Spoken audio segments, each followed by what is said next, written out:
Rádio Ilha Capital, 100% gaúcha. Sejam bem-vindos. Combustível de qualidade, troca de óleo, lavação no Posto Santana tem. Loja de conveniência, padaria também tem. Atendimento de primeira no Posto Santana tem. No Posto de Combustível Santana você vai encontrar um centro comercial para atender melhor você. Venha logo para o Posto de Combustível Santana, Rodovia João Gualberto Soares, 7145 no Rio Vermelho.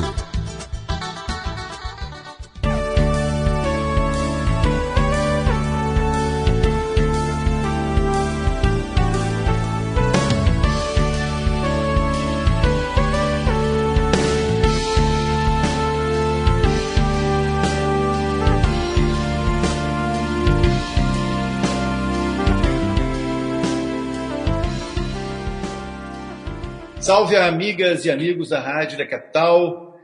O tema do nosso podcast de hoje tratará sobre nossas relações telúricas. Lembrando que esse é um dos objetivos do Ágora RS, esse podcast semanal que vai ao ar todas as sextas-feiras.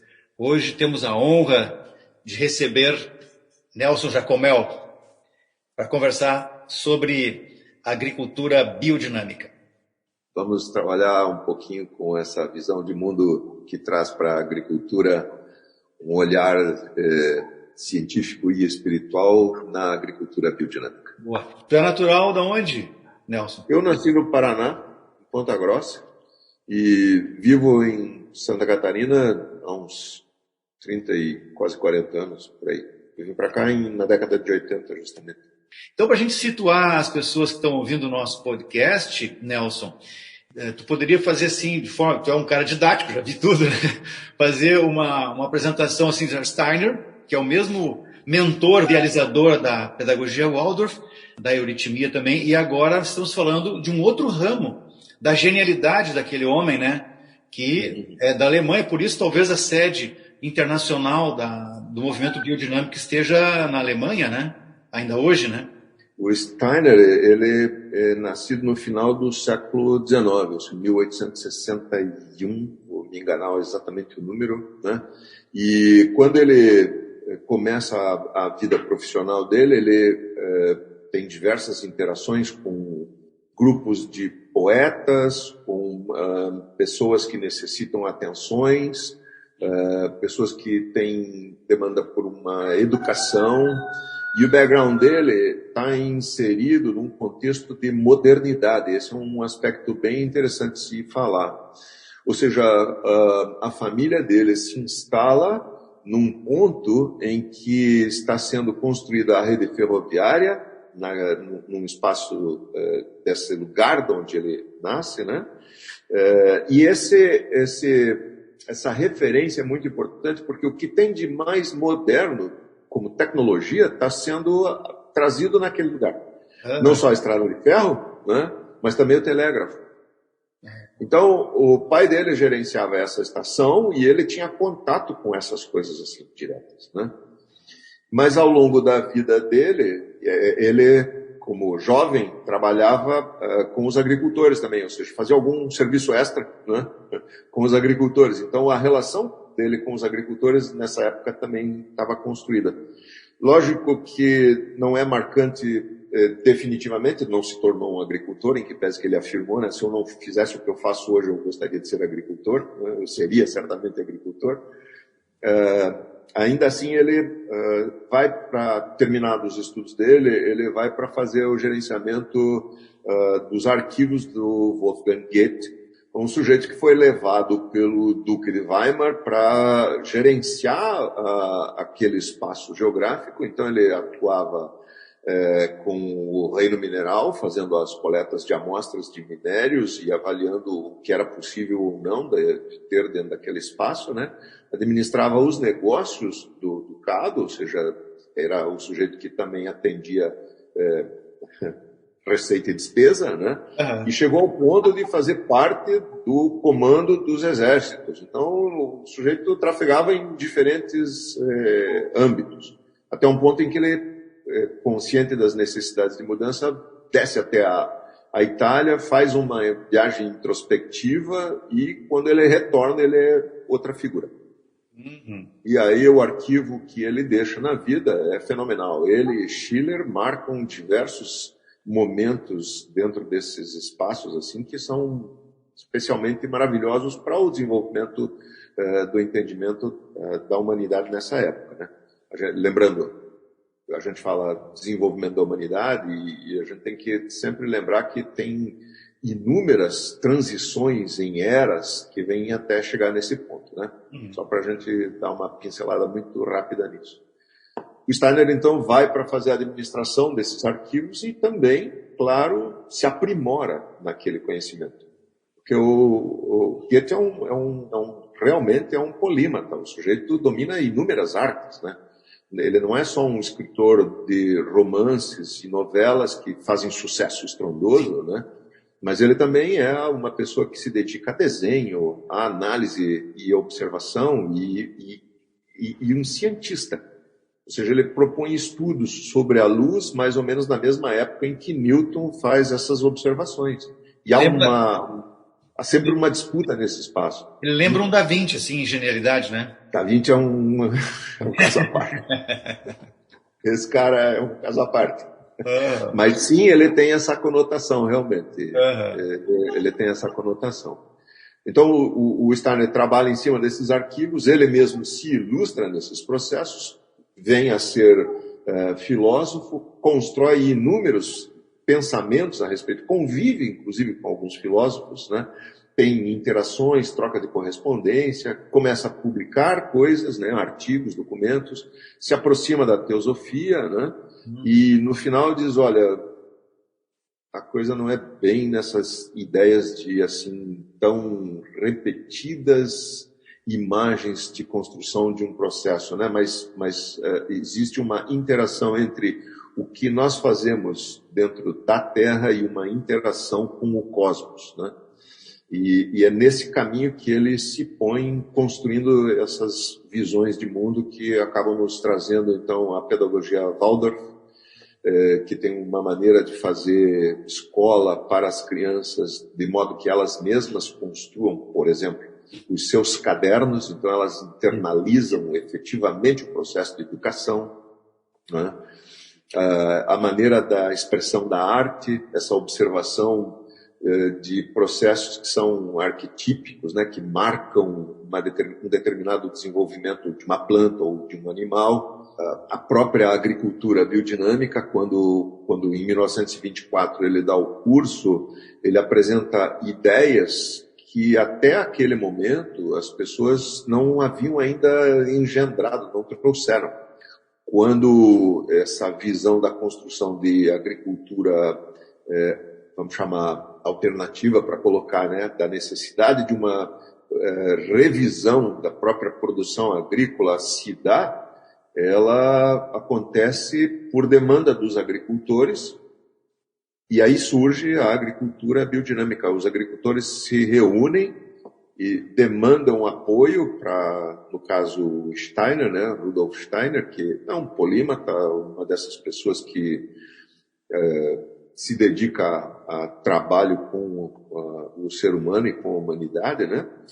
E por força dessa relação que ele já tinha anteriormente em outros campos, ele propõe ideias dentro da pedagogia, dentro da saúde, dentro da arte, de modo geral, que é uma coisa que nós eventualmente deixamos passar sem tanta relação, né? Mas quando ele apresenta a ideia para os agricultores, que é demandado de ser, os agricultores se reúnem em grupos e dizem, olha, gente, precisamos de ter um olhar aqui porque estamos sentindo que nossos solos estão perdendo fertilidade, os animais que conduzimos e cuidamos estão perdendo também sua fertilidade.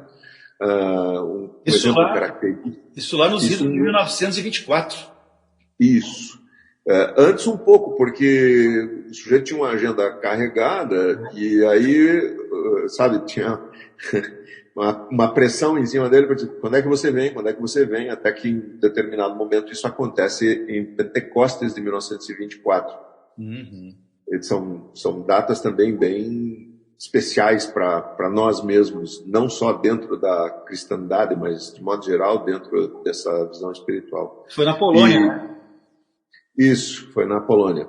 A época era Império Austro-Húngaro, né? Ou seja, depois se tornou esses espaços onde existe essa diferenciação de lugares. Mas foi na Polônia, em Kobierzyce. É bom também a gente fazer um breve parênteses, né? Pensando que existe um processo de industrialização que está se dando nessa época, né? Ele está praticamente formado já, não é? E ele traz essa marca dessa industrialização, traz a ideia da tecnologia que vai resolver tudo, né? Em inglês tem até uma fala que justamente dá essa conotação, né? A tecnologia vai resolver tudo, né?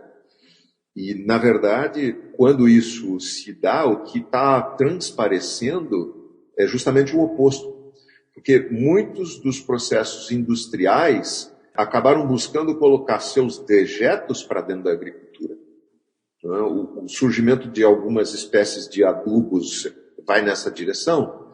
O surgimento mesmo da síntese de compostos que depois são usados como cidas, né? Esses biocidas, vamos dizer assim, né? Para não chamar diretamente de agrotóxicos no nosso caso, né?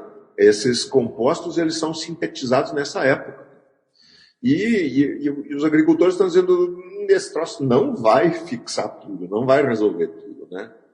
E aí vem essa demanda do surgimento, digamos, dessa modernidade sendo questionada dentro desse contexto todo. E fechamos o parênteses aí dessa tecnologia que arruma tudo, né?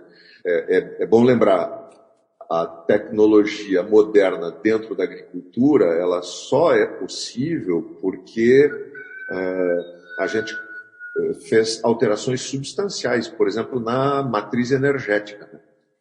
Nós, no Brasil, não sentimos isso diretamente, mas na Europa então, na época, na América do Norte, nos Estados Unidos, a mudança da matriz energética é fundamental.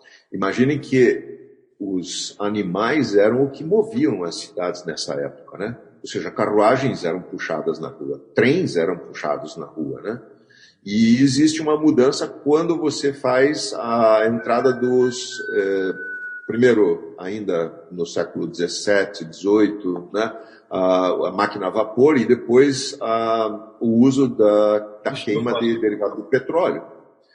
Então, o pessoal costuma dizer Nova York era um dejeto de cavalo para tudo que é lado. Era um problema de poluição, mas que depois se tornou pior quando a gente passou a usar combustível de petróleo, né? De fontes não renováveis. Né? Você queima uma coisa que está no subsolo, tira de lá e bota para a atmosfera, imagina. Né? Inclusive, esse propósito de dejetos aí, o pessoal da França criou aquele termo na frente dos teatros, né? Quando tinha muito dejeto ali é porque a peça teatral era um sucesso. Então, até hoje o pessoal usa a expressão, né? Merda. Então, e aí essa mudança da matriz energética te permite, inclusive, a construção da cadeia de frio. E com isso você consegue, então, aumentar a capacidade de fornecimento de alimento. Você consegue transportar a longas distâncias em ambiente frio, portanto, preserva mais o alimento. Então, dá um boom no processo da ocupação da humanidade terrível, né? E, ao mesmo tempo, traz esse problema para dentro da agricultura, né? Leva essas substâncias que são prejudiciais ao processo. Essa parte está começando a ficar muito longa. Para o pessoal que está nos ouvindo ter uma ideia assim, quais são os princípios básicos da agricultura biodinâmica em cima da antroposofia, que Steiner tem toda uma visão de ser humano, né? De terra. Sim. Então, é legal, pessoal, que já nos ouviram em outro podcast, mas eu acho legal fazer esse vínculo com a agricultura biodinâmica. Eu nem te perguntei se tu tem graduação em engenharia, tu é engenheiro agrônomo? Eu costumo dizer que eu fui deformado em engenheiro agrônomo. A academia tem essa capacidade, né? Tem mérito, sem dúvida. A academia, não podemos jamais deixar de olhar para isso, porque é um espaço de realização da humanidade também, né? Então tem mérito, né? Mas infelizmente ainda a gente está muito quadradinho, assim, né? Ali precisa encaixotar, né? Precisa botar dentro de uma caixinha para seguir adiante, né?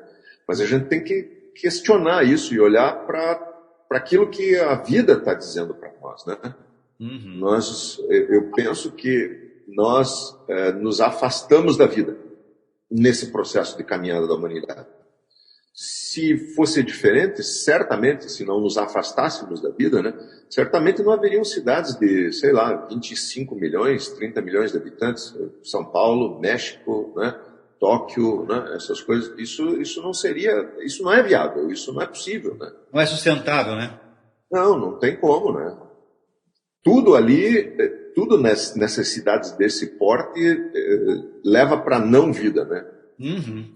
Mas, enfim, para ir, então, dentro do tema da agricultura biodinâmica, nós temos o ponto de partida, me parece, é a gente lembrar que isso acontece em 1924. Sim. E acontece em Pentecostes, né? Nesse período, não de Pentecostes, mas de 24, né?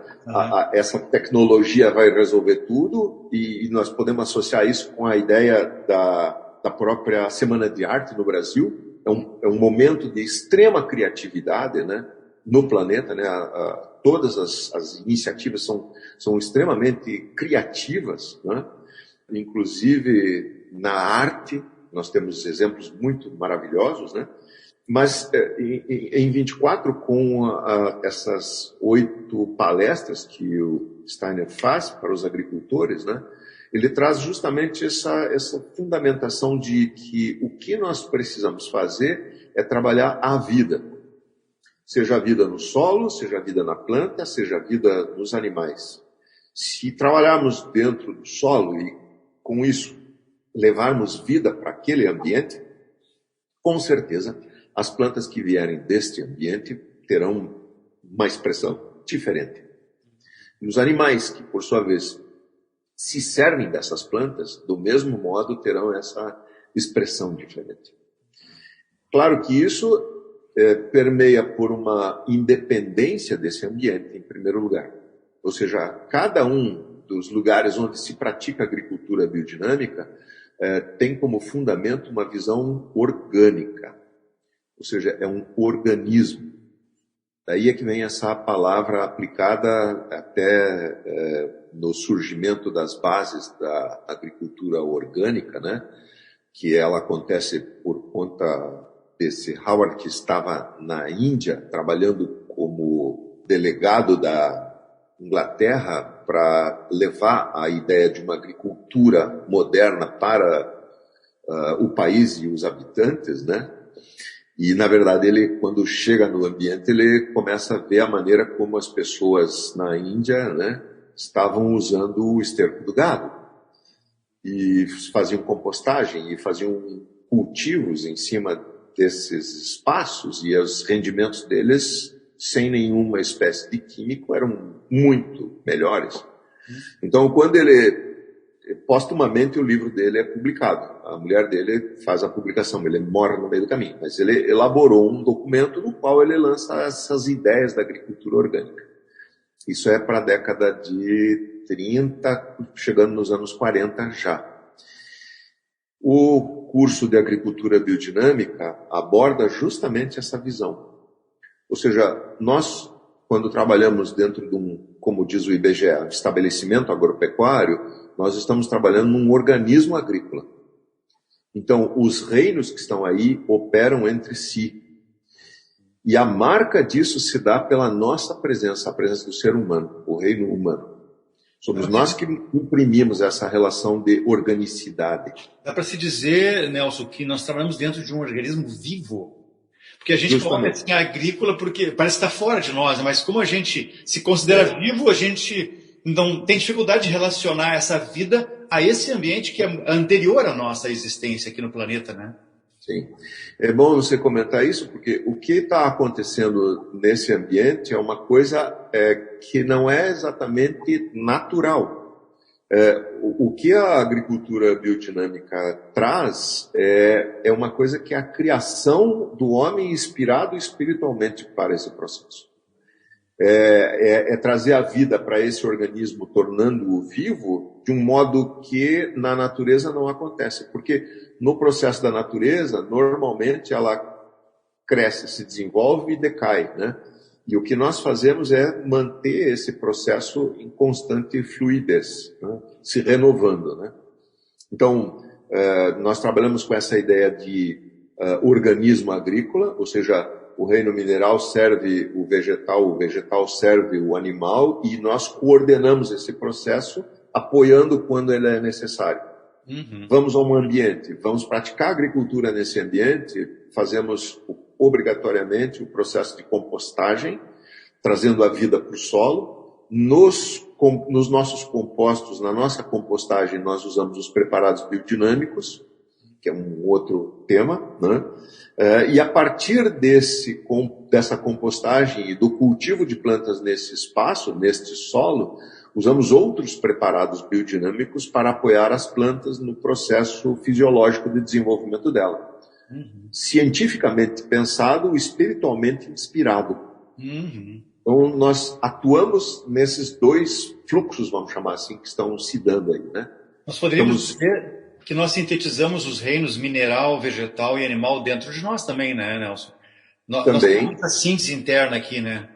Nós temos minerais dentro de nós, temos alguma atividade vegetativa também dentro de nós, né? Então a gente tem que também ter essa visão de que essa administração externa que a gente está encarregado, digamos, eticamente, espiritualmente, moralmente, de fazer da melhor maneira possível, para não atrapalhar esse algoritmo externo que existe desde os princípios, né? Desde o princípio. Então a gente também tem essa integração dentro, e eu acho que deve haver algum reflexo do sucesso ou fracasso exterior nesse nosso organismo interno, né?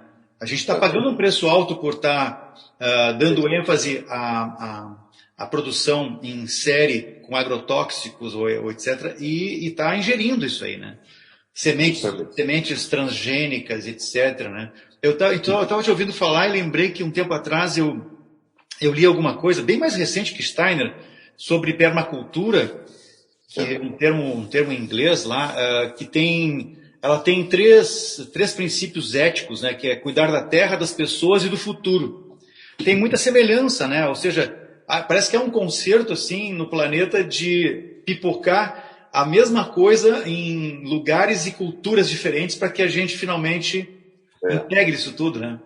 Isso é muito interessante comentar, porque mesmo naquele período em que o Goethe vivia, houveram emergências desses pensamentos espiritualizados, inclusive na América do Norte. Olha só. Ou seja, haviam pensadores que registraram sua passagem, né? Emerson Waldo é um deles, né? Que marcaram justamente essa visão de mundo diferenciada, digamos, essa necessidade de integração com a natureza, né? Uhum. Eu entendo que isso é recorrente, porque soa para mim como que se ao mesmo tempo em que nós caminhamos num processo em que vamos provocando guerra, né, num espírito belicoso em diversas áreas, e não vamos dizer que isso em algum momento não tenha sido uma maneira de reação a uma situação, né? Ou seja, existiu, né? Mas no presente momento isso não faz mais sentido. Essa ideia de que nós estamos sob uma ameaça, né? Ela não faz sentido, efetivamente. Né? Planetariamente falando, esse lugar que nós temos é único. Então, destruir ele ou destruir as pessoas que em algum lugar está, não faz sentido para essa linha de pensamento. Não, eu vou te pedir só um segundinho, claro. Nós vamos um breve intervalo aqui para o pessoal da rádio conhecer os patrocinadores e já voltamos.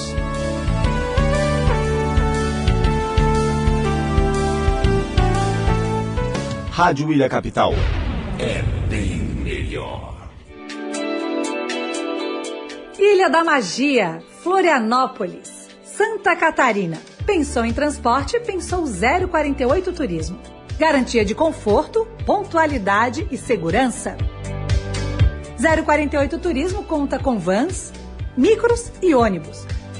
A empresa conta com seguro total de passageiros, higienização diária e atendimento personalizado. Visite o nosso site www.048turismo.com.br. Aguardamos por você.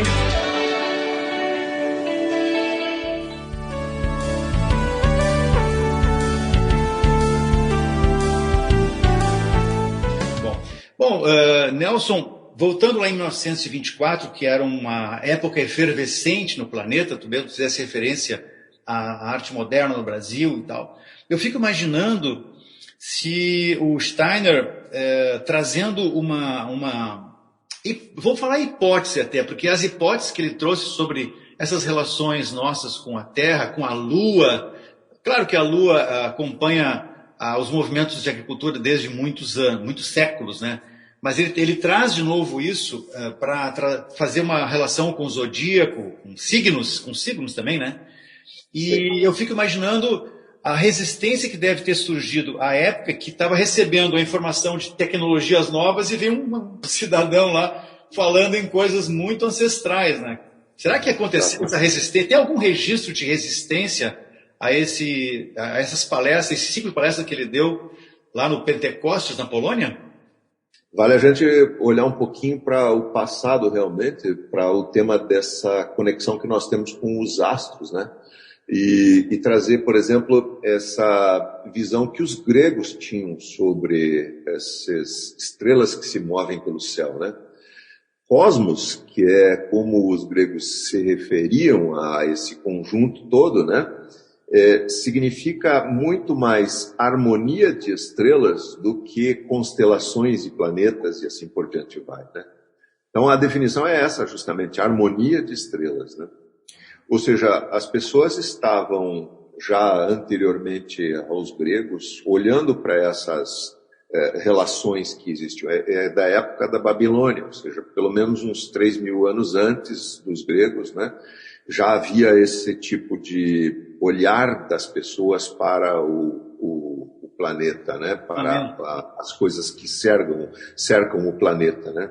Uhum. Isso vem até a época em que Tycho Brahe e os outros pensadores dentro da astronomia trazem uma visão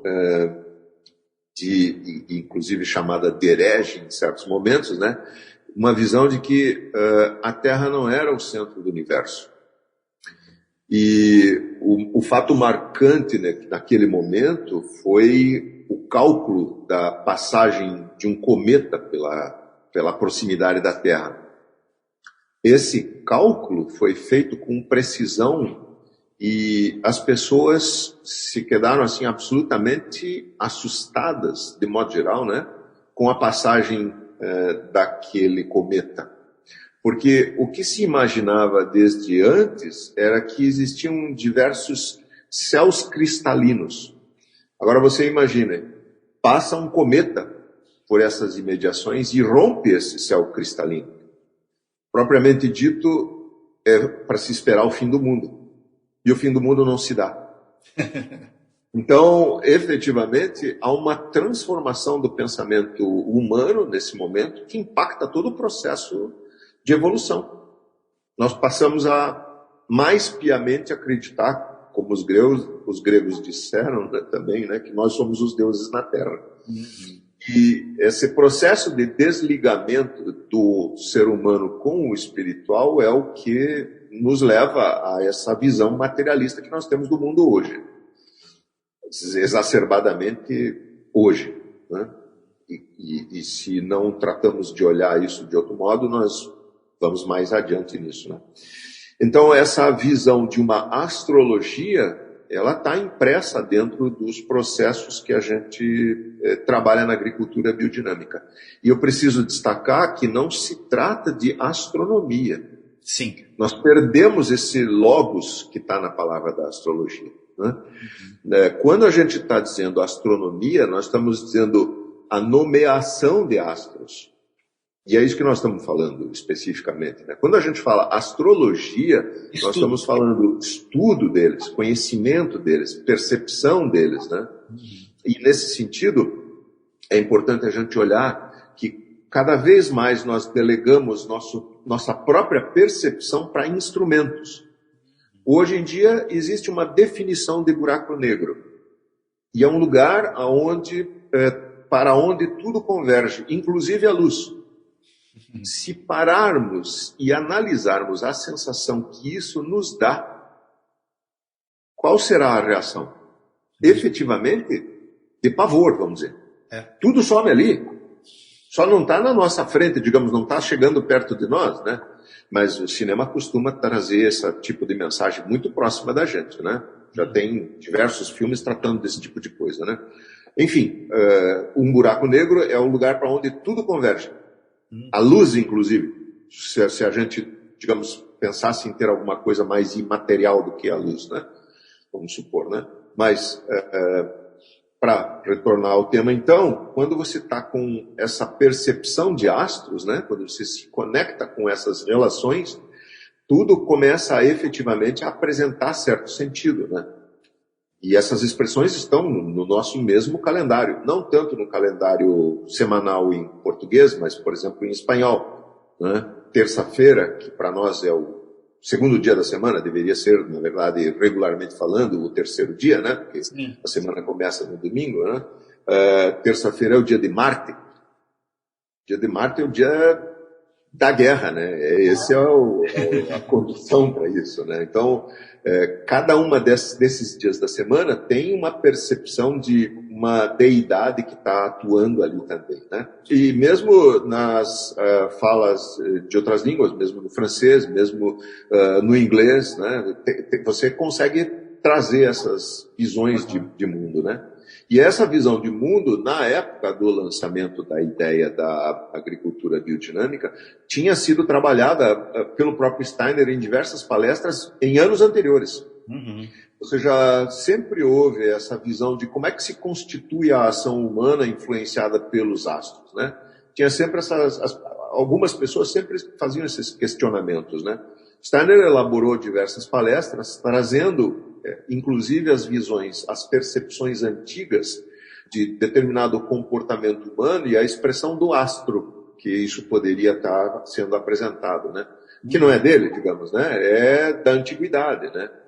Ou seja, os nomes das estrelas são que nós hoje tratamos, não esses nomes que agora, hoje em dia, são números e letras, né? Mas antigamente cada uma das estrelas tinha um nome específico, né?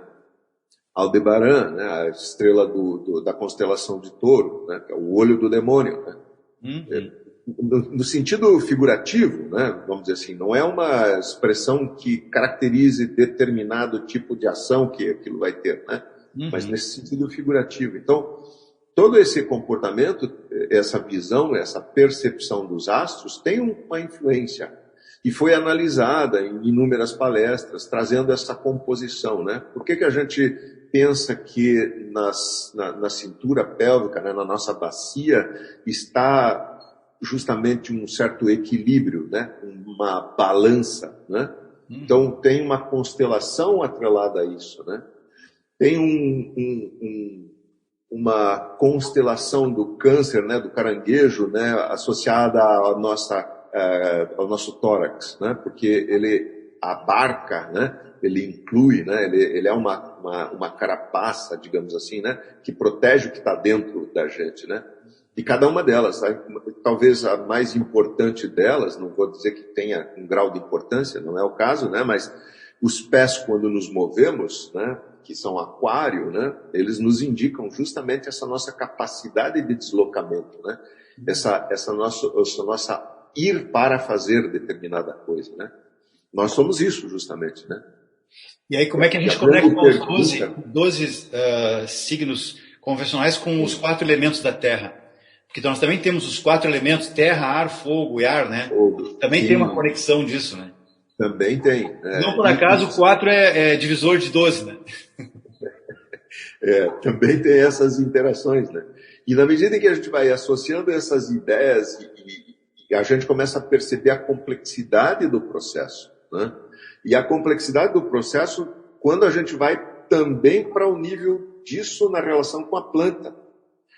Porque aí entra, por exemplo, os motivos pelos quais nós fazemos poda de plantas ou fazemos corte de árvores.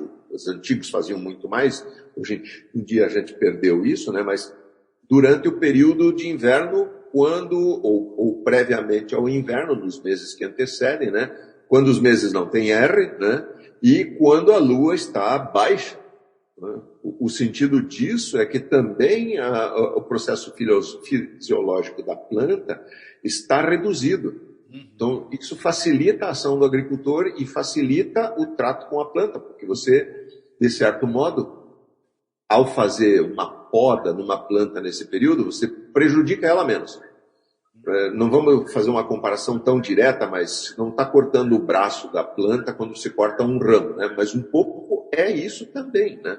Você está eliminando uma parte da planta. Então, a menor interferência, de acordo com a nossa cultura, é aquilo que vai propiciar o melhor desenvolvimento da planta. Então, essas conexões entre os astros sempre teve com a nossa vida, com a vida das plantas e dos animais. Nem vamos longe, né? A regulação do estro nos animais, né? Nas fêmeas dos animais, e mesmo o ciclo menstrual das mulheres tinha uma relação muito mais próxima com a lua antigamente do que nos tempos atuais. Nos tempos atuais já se perdeu essa conexão, digamos, né? Então havia sim a necessidade de trazer essa antiga e nova visão, né? E foi bastante bem trabalhada ao longo do tempo, ao ponto de termos hoje disponível um calendário para a agricultura biodinâmica, que é publicado no Brasil pela ABD, nossa co-irmã, né? Associação de Agricultura Biodinâmica, né? Brasileira de Agricultura Biodinâmica. Está disponível, inclusive, né? para compra, se for o caso, né?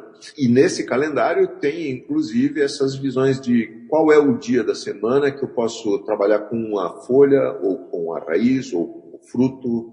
Também tem alguma coisa para as abelhas. Foi um trabalho que o Steiner fez. E, aliás, aqui é bom destacar o próprio curso de agricultura biodinâmico, ele trouxe muitas visões de mundo que se concretizariam no futuro apenas. Por exemplo, a questão de tratar os animais de modo que não envolvesse a vida deles no ambiente natural, fornecendo ração. E o Steiner colocou bem claro, olha, se vocês fornecerem ração para os animais, isso vai trazer para eles um problema que ao longo e não pasto, né? A ideia é que eles se sirvam de pasto, né? Vai trazer problemas para eles que nós não vamos ver agora imediatamente, mas que em alguns anos vai nos fazer com que, por exemplo, a vaca fique louca. Isso está no curso agrícola.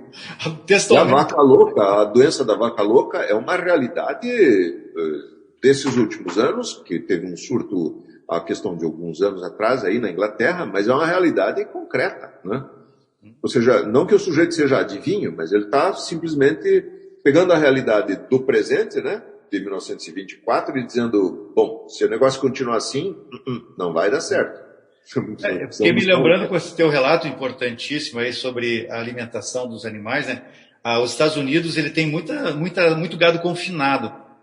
Então é comum tu ver assim aqueles campos e campos de feno com fardos e fardos, toneladas de feno transportada por aquelas combinações de trem, né? Para chegar até as fazendas. É tudo feito como se fosse uma linha de montagem, né? Tá tudo pertinho assim, inclusive as linhas férreas passam dentro das fazendas, né? Então, chega o alimento, sai a carne e tal. Agora, eu fiquei pensando que para complicar mais ainda essa questão de tu oferecer um alimento para o animal, tu ainda bota hormônio, tu ainda bota mais alguns adendos nesse alimento para obter os resultados que a gente pode dizer, entre aspas, economicamente interessariam ao criador desse animal, né?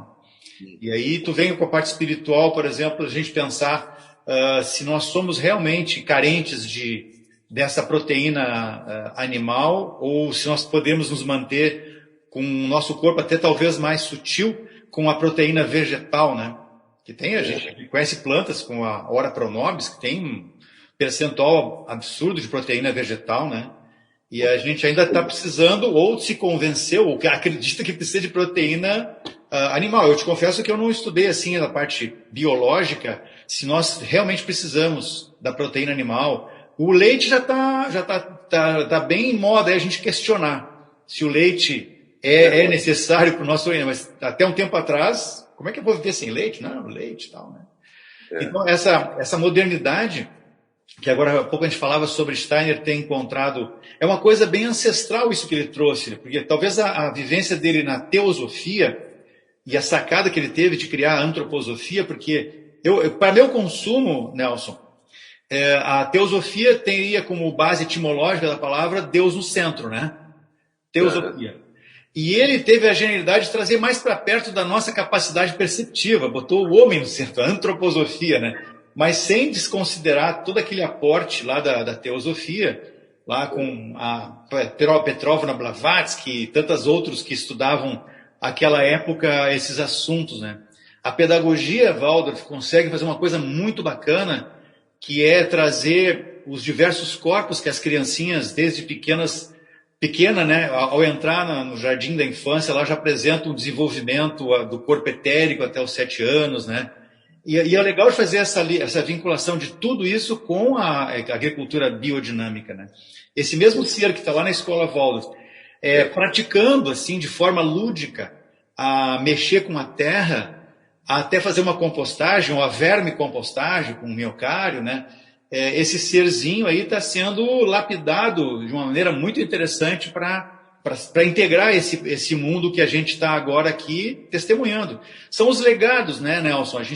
Nós estamos falando de legados. Olha só o Goethe deixando um legado depois da sua imersão para o sul da Itália, que tu falou que ele teve um insight, né? Digamos assim, esse insight poderia ser a iluminação dele. Deixou um legado para o Steiner, que mergulhou naquele legado teórico escrito, né? E conseguiu ganhar tempo, catapultou essa coisa, né? E quando a gente fala de movimentos que pipocam no planeta, é quase uma questão de reverberação adequada. Se nós formos considerar que quando Jesus passou pelo planeta, ele caminhou poucos quilômetros numa região pequena e a mensagem dele reverbera até hoje. Nós estamos agora aqui gravando um podcast com um software que pode reverberar em questão de minutos milhares de vezes mais do que a mensagem de Jesus demorou 2000 anos para reverberar. Isso para não falar de outros gurus e outros budas, né, e outros iniciados, né? Então a gente tem um compromisso, quer dizer, eu tenho um compromisso comigo mesmo, né, de fazer com que essas entre aspas, novidades reverberem nos corações de quem está aberto, né, para isso aí, de quem está realmente, não é incomodado, mas tem que estar achando estranho esses movimentos assim de tecnologias que extrapolam. Tu falasse agora há pouco que o Brasil, em termos de matriz energética, está muito bem. A gente tem lá o vento, a gente tem o sol, a gente tem a água como matriz, a gente não está dando aquela ênfase ainda na coisa da fissão nuclear, né? E aí, se tu puder nos dar uma dica, Nelson, da viabilidade de eu praticar agricultura biodinâmica na minha horta caseira do fundo do quintal, por exemplo, a gente trazer, porque começando assim aos pouquinhos, as pessoas vão, essa reverberação que eu me refiro é isso. Eu moro num apartamento, por qualquer que seja o motivo, e eu tenho lá um canteirinho de temperos. Se eu quiser beber na teoria da agricultura biodinâmica, deve ter um vasto material na internet, né? Mas para tornar prático isso aí, a escala também, né? Vocês que têm fazendas produzindo arroz lá no Rio Grande do Sul, né? Arroz biodinâmico, o uso da palavra biodinâmico e orgânico pode estar sendo, por marketing, usurpado para faturar. Então, às vezes, tu te depara com questões assim, certificação. Será que isso aqui, essa erva mate é orgânica mesmo ou não é orgânica? Né? Tem todos esses movimentos aí, mas a gente podia praticar em casa, né? Com os nossos filhos, nossos netos, nossos vizinhos. algumas ações que estejam dentro desses parâmetros da agricultura biodinâmica, né? O que tu acha?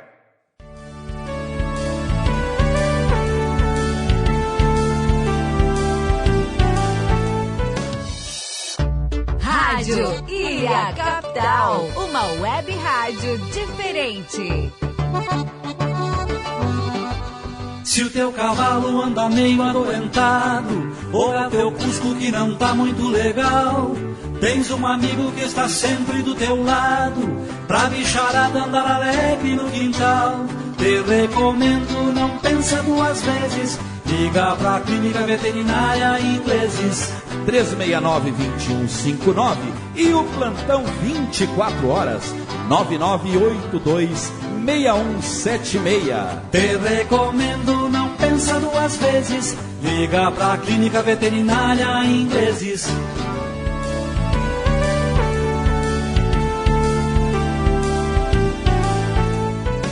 Eu tenho certeza que sim. Mas você listou tanto tema aí junto nessa fala que... Vamos começar pelo tema dessa questão da alimentação, que no final é para onde realmente nós estamos buscando, né? Levar, né? O questionado, e isso está no início do livro que foi publicado sobre o curso agrícola, né? Existem diversas edições no Brasil, pelo menos 2 edições foram feitas sobre o curso agrícola da agricultura biodinâmica, que na verdade tem um título muito maior, trata de levar a ideia de um processo no qual se qualifique a vida humana, no título original dele, né? Mas a ideia central foi exposta pelo próprio Steiner quando questionado por um dos médicos com os quais ele estava convivendo na época. Numa viagem dentro da Alemanha, num certo trecho lá, eles vão juntos, ele e esse médico, e a pessoa questiona, a polícia questiona ele, né? Diz, olha, eu vejo que você prega uma visão de mundo que é toda voltada para uma nova ação, uma nova atitude, né? Mas eu não consigo ver que as pessoas reajam a ponto de tomar essa atitude, né? E ele é categórico, assim, ele responde, isso é uma questão de nutrição.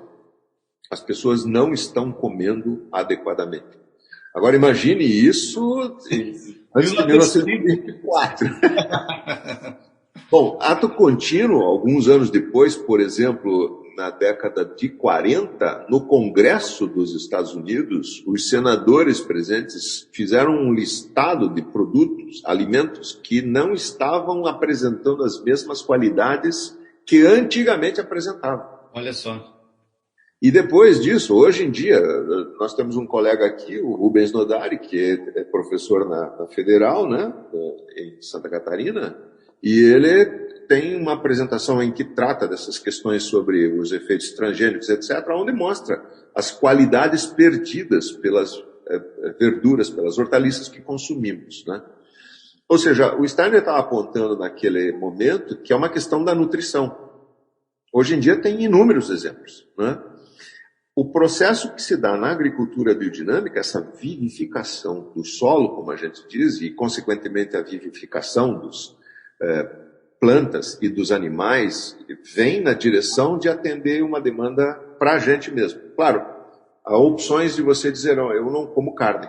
E tá bem, é a tua opção não comer carne. Eu não como carne, por exemplo, eu mesmo, né? Uhum. E eu, assim, sempre fui um aficionado por carne. Churrasco era uma coisa que era o regular da família, de quando se reunia em grupos, né? Mesmo com os meus tios e todos os outros parentes, e isso é o mote, né, para um encontro quando a gente faz no final de semana ou em outro momento, na América do Sul inteira, né? Mas chegou um ponto, e eu tomei essa atitude o ano passado, chegou um ponto que eu digo, não dá. Eu tô me argumentando a respeito de um modo novo de olhar para a agricultura e continuo matando um animal e comendo. Eu acho que eu vou tomar uma outra medida aí. Então, agora nesse mês que entra, março, vai fazer um ano que eu não como carne. E eu te digo, se você põe como propósito, você efetivamente diz, realmente eu não preciso. Nós estamos falando desses alimentos que perderam qualidade, etc., mas os que percebem e que têm qualidade ainda, por exemplo, conseguem perceber a saciedade que a carne te dá. Essa é uma das coisas que você busca, né? Quando você come berinjelas. Berinjelas te dão exatamente a mesma saciedade que a carne te dá. Vamos ver, a gente sabe que em determinados momentos do processo evolutivo nós precisamos da carne, né? Não por nada existe, quando há a entrada dos seres humanos na Europa via o leste, né? Bem lá no passado, alguns milhões de anos, né? Que se desloca da África e sobe em direção ao leste da Europa e entra em contato com os Cro-Magnon vivendo naquele ambiente, o que eles estão portando com eles é especialmente o trigo. Eles estão levando proteína vegetal que te dá estruturação, né? Mas eles não têm energia suficiente nesse momento, ainda, né, disponível. Energia é gordura, e gordura está no animal. Quando eles entram na Europa pelo leste, eles encontram os bovinos, né? E aí a coisa se completa. Então você consegue ter estrutura que o cereal te dá, o trigo e outros cereais, né? Te dão, e a energia e inclusive a agressividade que a carne te dá. Então essa mistura faz com que efetivamente exista uma efervescência diferente naquele espaço. O comportamento que vai dar à humanidade essas possibilidades no futuro, né? Só para pegar esse pequeno momento aí, né? Isso é chamado, em alemão, essa questão é chamada de Bandlinear-Keramik, que é o fato de que, além de ter esse encontro entre essas duas possibilidades de alimentação, se registra essa mudança pelo fato de que a cerâmica daquele lugar, o primeiro indício de humanidade em nós é termos uma cerâmica que guarda alguma coisa, né? O segundo indício é que essa cerâmica tem, inclusive, uma banda, uma faixa na parte mais superior dela, mostrando que já tem um enfeitezinho ali naquele espaço, né? Então, essa marca registrada desse processo aí da questão da alimentação. Realmente, é ela que imprime a nossa capacidade de continuar no planeta. Agora, hoje, nós podemos pensar que essa mesma qualidade de alimentos precisa ser mais bem conduzida entre nós mesmos. Há inúmeros vídeos na internet, ou que seja, mostrando a quantidade de açúcar num refrigerante, ou a presença de determinados tipos de substâncias em, sei lá, batata frita, por exemplo. Você pode fazer batata frita sem aquelas coisas conservantes que estão ali dentro, né? Então, acho que a qualidade daquilo que nos nutre demonstra realmente quem somos, né? O que comemos é o que vai nos dar a expressão. Tem esta pessoa nos Estados Unidos que descreve exatamente isso, né? Ele diz, o Michael Pollan, né? Ele diz, o livro tem mais do que um, mas o Dilema no Onívoro, né? Ele diz, se você quer escolher alguma coisa que você vai comer realmente, né? Veja o que tua avó comia antes. Então, olhe para aquilo que ela estava comendo.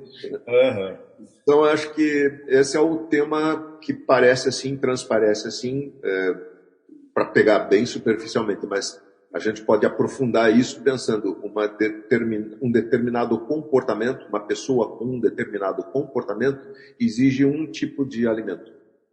Se a pessoa tem um olhar, por exemplo, que vai direcionado muito a um pensamento, a estar constantemente colocada, digamos, pensando fora de si mesma, né? Dá menos importância para o seu organismo, né? Ministrar açúcar para essa pessoa é uma questão problemática. Porque tem qualidades de açúcares, né? Podemos olhar isso depois, mas na medida em que você ingere açúcar, ele costuma te tirar de você mesmo. Então, essas pessoas gostam de açúcar, com certeza. Você não pode ingerir muito açúcar, é o tipo da coisa que não vai te fazer bem. E para a gente pegar também a qualidade do açúcar, né, pensando aí em termos de onde ele vem, né? Originalmente, nós podemos colocar ele ao longo de uma própria planta, né? Originalmente, a fonte de açúcar que tínhamos era o mel. O mel vem da flor, do néctar que está na flor. Depois nós passamos a ter o açúcar vindo do colmo das plantas, no caso da cana-de-açúcar. Tem outra qualidade, tem outra característica.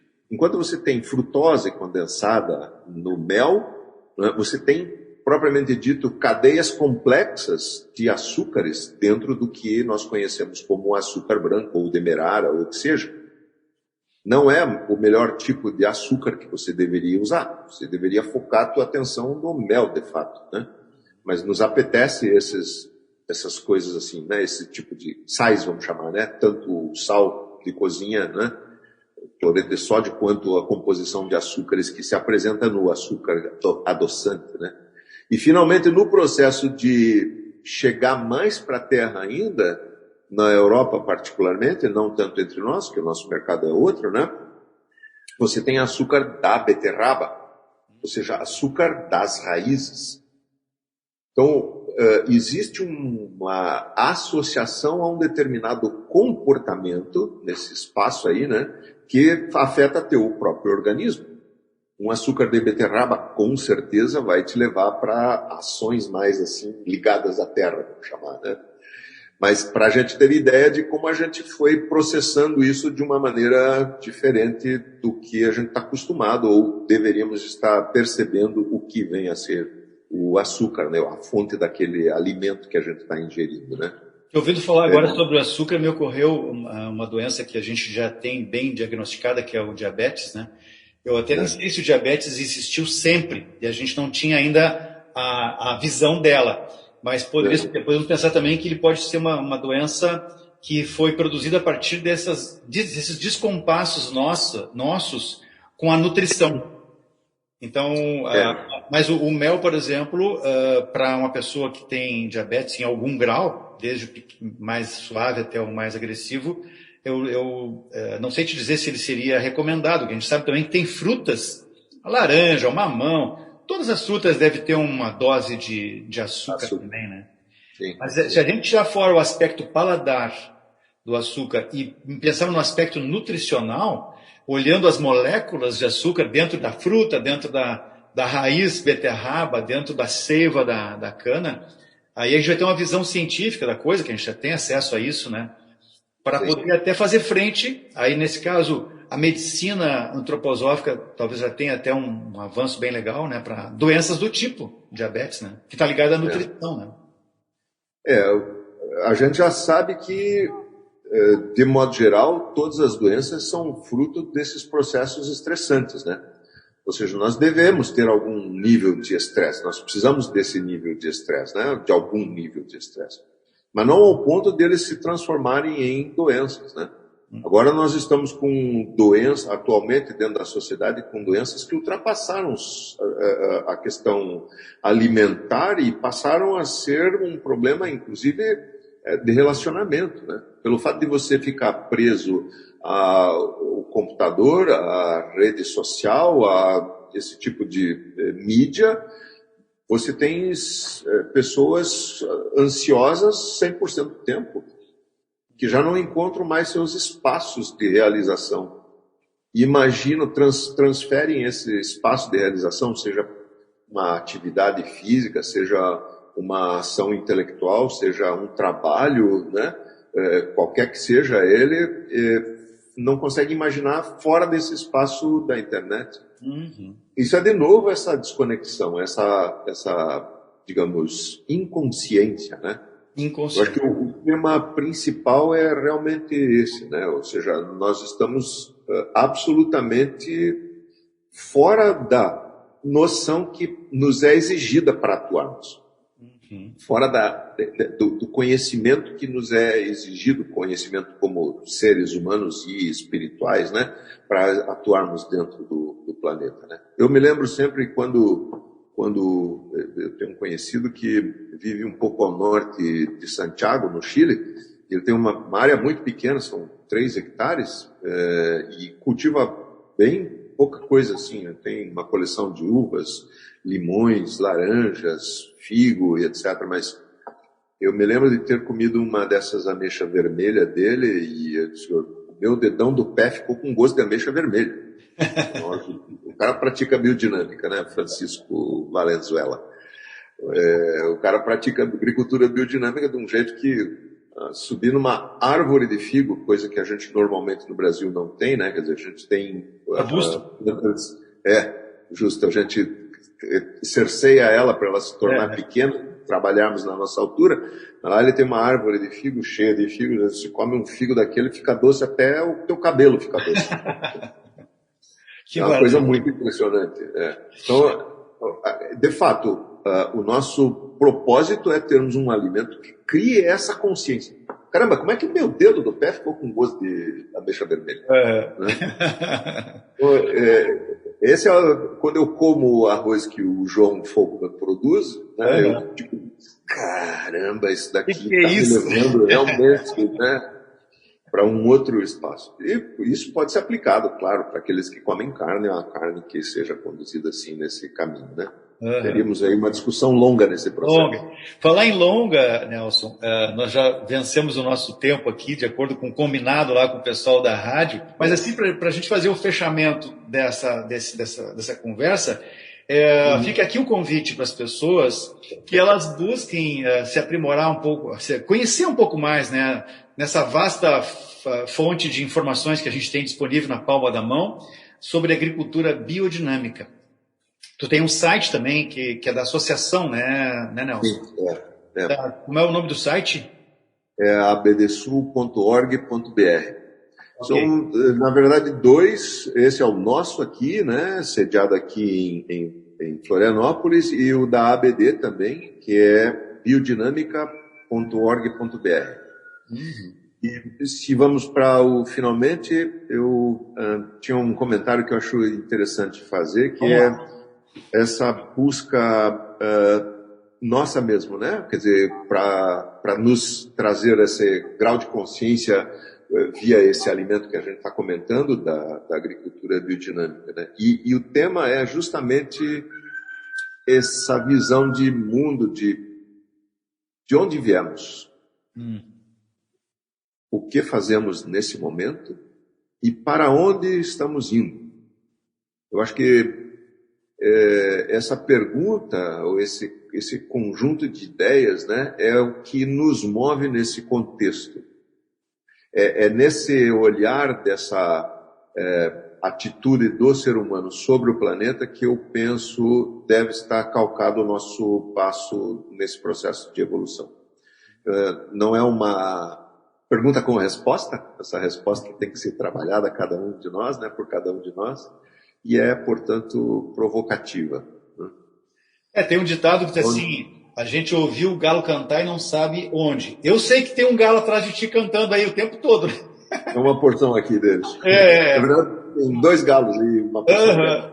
Mas, aproveitando o canto dos teus galos aí, quando a gente faz esse mergulho na busca do autoconhecimento ou do despertar da consciência, a gente está fazendo mais ou menos o que Steiner fez, deixando as coisas inatingíveis aos nossos braços e pernas e mergulhando internamente, com a certeza, e aí eu poderia dizer que pode ser uma questão de fé, com a certeza de que a minha transformação pessoal repercute na transformação da minha casa, do meu galo cantando aí no quintal, das minhas plantas, né? E essa caminhada, que é o mais importante do que a chegada, ela tem diversos coloridos, né, Nelson? Uma visão mais ou menos poética, assim, da gente descrever isso aí. Mas é um caminho gostoso, é gostoso mesmo, porque a gente deixa de ficar com esse estresse que tu acabou de referir, das redes sociais e de achar que tem que estar onipresente. Então, essa sensação de onipresença nos desvia da presença interna. É verdade. A gente vai para fora, né? Fica sujeito aos sentidos da visão, da audição, do olfato e esquece de dar esse mergulho, que a gente já abordou em outros programas de entrevista aqui, né? Quando a Margaret falou sobre euritmia, a gente falou bastante sobre isso. Quando a Daniela falou sobre pedagogia Waldorf também, várias abordagens filosóficas que a gente fez durante os programas, que a gente aproveita para isso, né?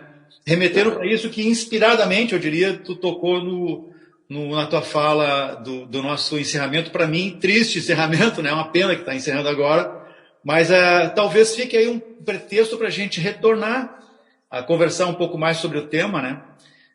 Em um outro momento, talvez até presencial, porque eu acho bacana esse contato físico, né? Mais tarde a gente pode até pensar nisso, né? Quero conhecer o teu galo cantante aí. Acho que eu me coloco à disposição. Nós temos dentro da BDSU diferentes tipos de iniciativas, né? Temos a TER, ou seja, Assistência Técnica Rural em Biodinâmica para agricultores por demanda. Temos um sistema de certificação participativo que está muito interessante. Tem grupos de agricultores no Rio Grande e em Santa Catarina, diferentes tipos de produtos. Na Serra Gaúcha, o pessoal trabalhando com viticultura. Enfim, a nossa produção de semente faz esse caminho. Temos os preparados biodinâmicos para apoiar o início dos agricultores quando demandem. Estamos à disposição para fazer com que o mundo venha a ser um lugar melhor amanhã. Muito obrigado, Nelson Jacomel. Eu tive uma alegria muito grande de te conhecer, mesmo que pelo virtual. A gente falava pelo WhatsApp e não tinha imagem, né? Mas como o sentido da visão é sedutor, a gente agora está fazendo essa entrevista via plataforma Zoom para pegar o áudio, né? Obrigado e até breve. À disposição. Um abraço.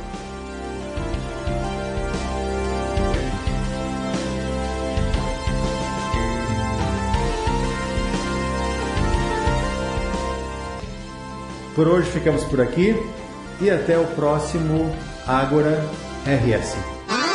Rádio Ilha Capital, a variedade da música do Rio Grande do Sul.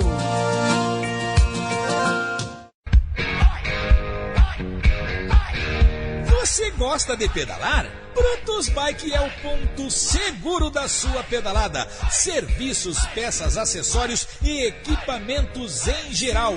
Brutus Bike, tratando sua bicicleta com carinho. Na rodovia João Gualberto Soares, 17317, na Barra da Lagoa.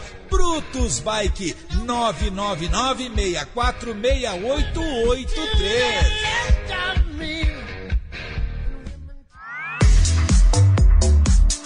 Oi meninas, tudo bem? Se você é daqui ou está só passeando em Florianópolis, deixe suas unhas lindas. Agende seu horário que eu vou até você. Atendo em ingleses e região. WhatsApp 41 99871 4580. Beijo!